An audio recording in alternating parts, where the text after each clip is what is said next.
present now the platform that is used within HEAP together with infrastructure from CSC to make it easy for bioinformaticians to do their work, collaborate, and be able to deploy, create models and everything.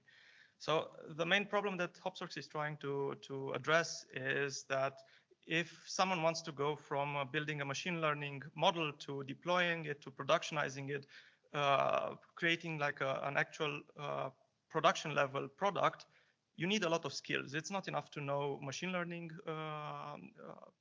skills. You need data engineering, you need DevOps then to try and put it in production. You need MLOps, so operational information that probably none of you want to know how to manage Kubernetes or how to manage pods and containers.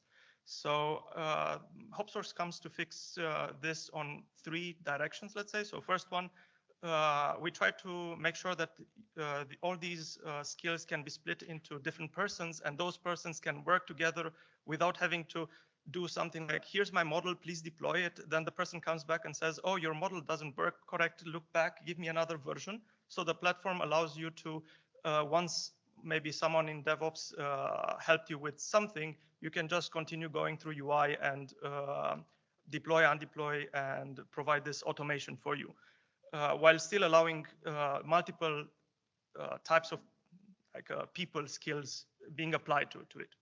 Second one, we provide a feature store. So again, this is like a database for machine learning, and this is a product of our own that we create.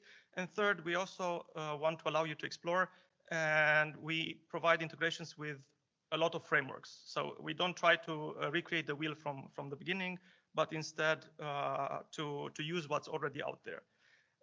The problem, like I said, with the models is that the typical thing that people do is they do the one-off model, they train it locally, and they see that it works, and then what? So that would be the static data, and the next step is, of course, to iterate through this one, and as you get new data, to retrain the model periodically, maybe with input from the platform, and generate these automatically. And the third would be to not wait for these periods of time, but instead do everything real time. So do the prediction real time, do the detection, like monitoring of model skews real time, and have it try to redeploy the model when the problem occurs with the old one. All this putting a model into production is a known issue. Google has made a well-known paper on this, on the hidden technical debt for this. And as you see, the box for creating models, let's say, it's quite small. And around, there's a lot of technical information that we at HOPSWorks and many platforms try to hide from you, or at least make it so that if you want, you can go deep into a particular part, but if not, you don't have to deal with it. And how does this happen? At HOPSWorks, we try to provide an end-to-end machine learning pipeline. So from data ingestion, from the data sources, as you can see, we want to provide you as many connectors as possible to data lakes, data warehouses, object stores, databases, everything that you might want to pull data from. It should be in there. A feature pipeline. So when you go from raw data to, I don't know, clean up your data, monitor your data, that it's kept clean and everything, this goes into the feature pipeline. Then you want to train the model, again, providing as many frameworks as possible, scikit-learn, TensorFlow, PyTorch.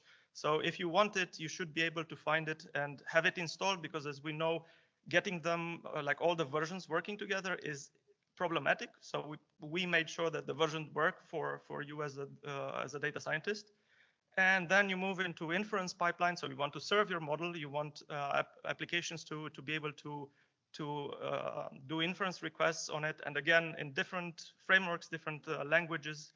And last, maybe have an actual application connect through an endpoint. And I don't know, from a mobile app, try to see the air quality in Lyon. And as the HOPSWorks benefits, again, the feature store, a data warehouse for like specialized for machine learning, distributed deep learning. So we provided quite a long time ago support for GPUs, NVMEs for your disk so that the storage access is fast. It's horizontally scalable, like both the storage and the computational part of it. Notebooks to get you started. You want to do Hello World, you go into a Jupyter, for example, notebook, and you do the simple things. Then you turn it into a job and you productionize it. You turn it into like having it more resilient.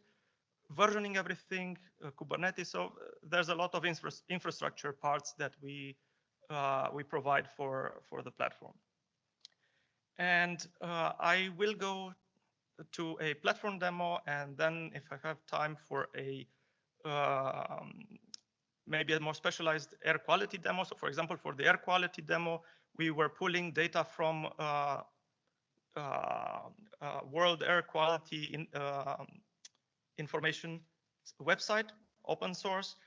We also pull data from the weather data from Open Meteo, and we put them in HopsWorks. We put some metrics to monitor it, to make sure that if you press continuously pull data, I don't know, if you have outliers, they are detected and they don't screw up your model because you expected, I don't know, values between X and Y. We build a model, a simple XGBoost, which runs in HopsWorks. And then we connect to the Open AI API to use the LLMs so that you don't have to write code. You can just write, for example, like we see here, how is the air quality in Lyon? So the LLM will know how to call functions in the HopsWorks model, and you use the model that you deployed yourself for the inference for the air quality, but you don't have to do all the other more complicated things that say like language translation and things like that. And I'll switch to, this might be a bit repetitive for the HEAP consortium, but since there are people, like new people here, I'm gonna go through everything. So in HopsWorks, the project is like encapsulates services, data, and a team of users. The idea is to or to force people to keep the data in place. And if they want to share things between different projects, they do it like with intent. So if I have a user in the platform, I can be a user in multiple projects, and it won't be easy for me to share the data by mistake. You can't leak data by mistake. If you want to share data, you have to explicitly, for example, go down here. Go down here and say, I want to share my data with another project. So by default, you're stuck into one container so that there's no data leakage problems. You want to add new members to the project, you can do that. You can view the members of your project. And you can see, for example, if some other project shared data with you. And you can control easily who has access to the data. Once you are a member of a project, the first thing, like I said, you probably want to do a hello world. You want to do some simple code. And typically you would do this with Jupyter. At least I suppose that most of the data scientists know this. It's the go-to thing to try things fast. So we integrated that in HopsWorks, and we also integrated recently RStudio. So again, you want some quick code for R, you go and you try it in RStudio. Jupyter, write a notebook, do your hello world. Eventually you get to the code that actually works.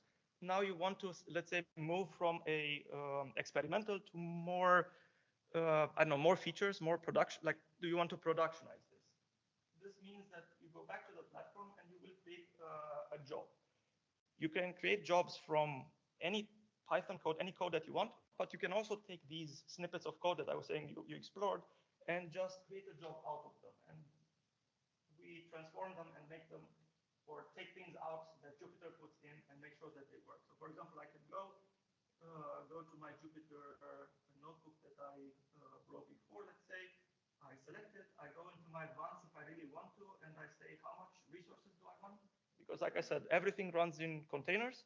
So it's isolated, they don't interact with each other, you don't crash someone else's work. And you select how many, like what resources, you need additional libraries, let's say, files. You can input them into the advanced actually, I already created it. video. So you create a new job.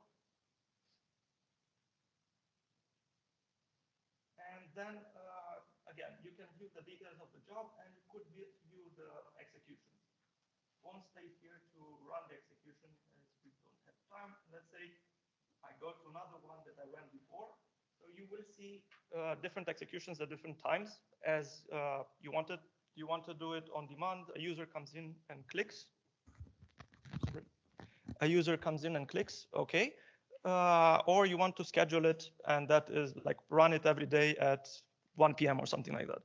And if something didn't work correctly, of course, go see logs, go and monitor what happened behind. Like I said, if you have to do it, you should be able to do it, but we're trying to hide all the complexity away from the data scientist.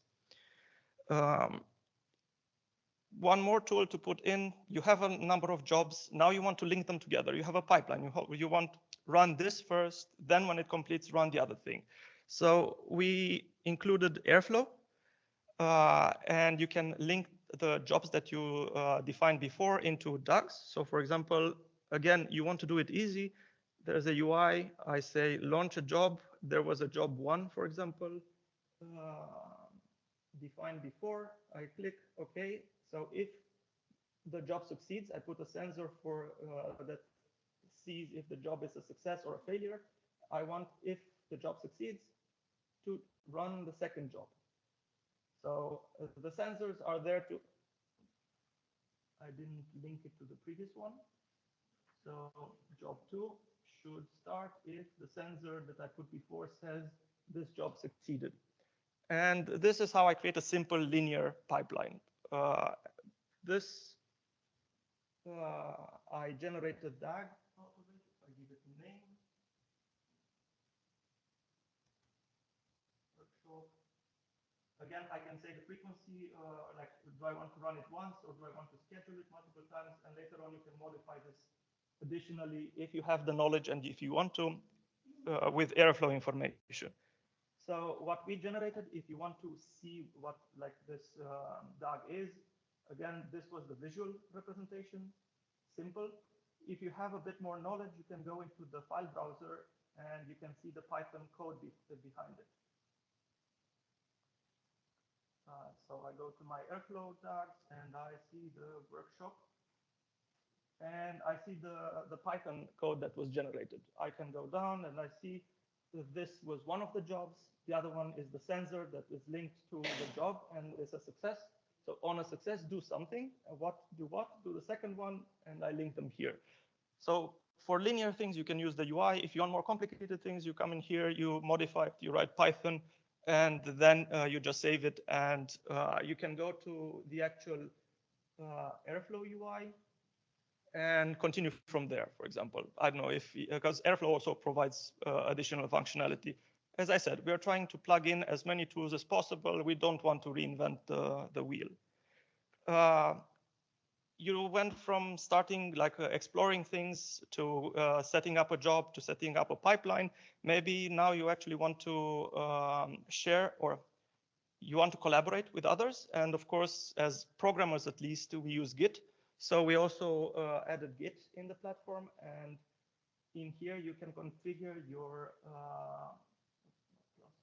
account settings. In my account settings, I can go and I can configure different Git implementations, either GitHub, GitLab, Bitbucket. And I do this again. I take my Git username and a token. For the token, it would be like I go in GitHub and I go to my account, developer settings, personal token, find token. And I generate one of these, copy it in HopsWorks. And when I'm done and I don't want HopsWorks to have access to my GitHub account, I delete the token and then, okay, now I have to authorize it, authenticate. And then HopsWorks won't have access to it anymore. So this is a one-time configuration to connect to your GitHub account. And then you go into each project. For example, I look at my Git repositories. I cloned a number of repositories here, and I can access them inside. So I can have the same code on my laptop or in the platform. If I want, I could work on my laptop and I push to the repository and then I pull on the platform.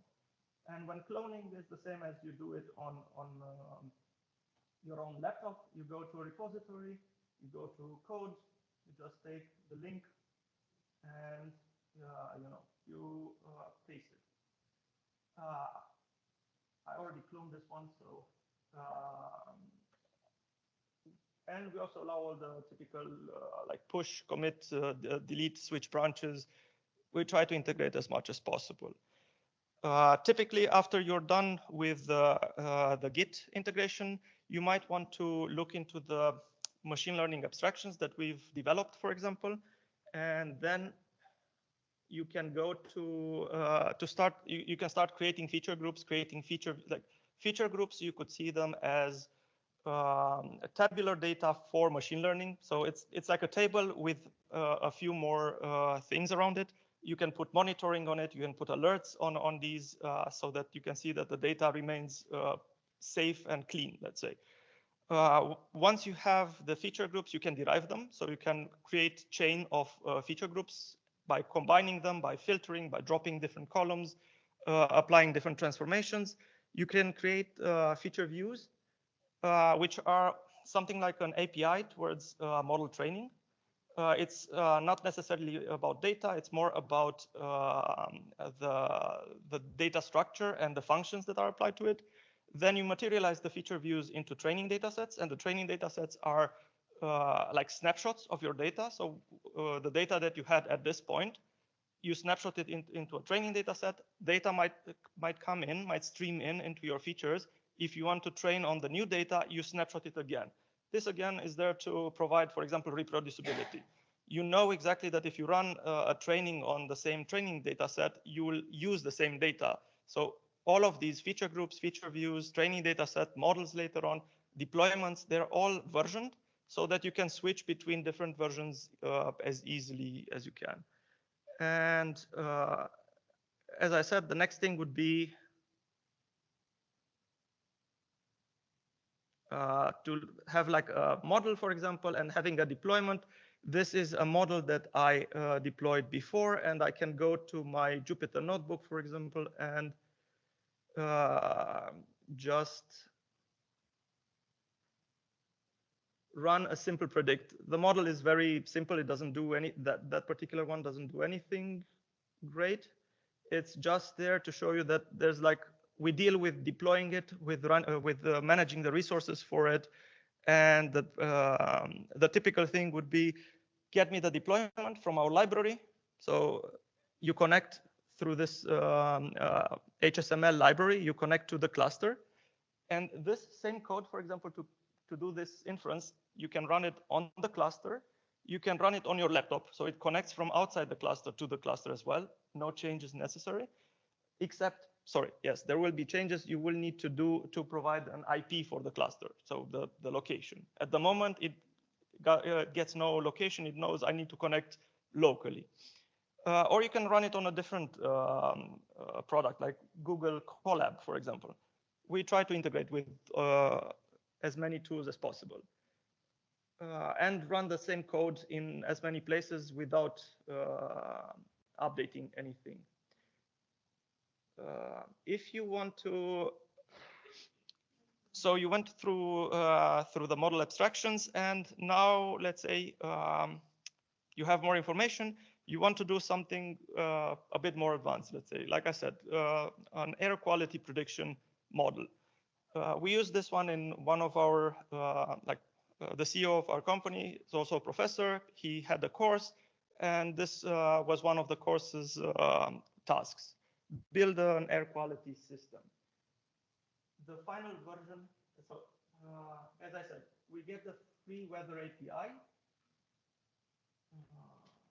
This is free, so sorry for these ads. We get, for example, one of the sensors in Lyon. Lyon Center, yes. So I think we used 9 in here. And the idea is to create an application that looks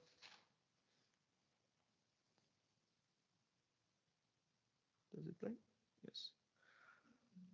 So similar to ChatGPT, just that you enhanced it with, I wanted for this specific air quality, and I wanted it connected to my air quality model. So not just something else, but partially work from the platform, partially from outside.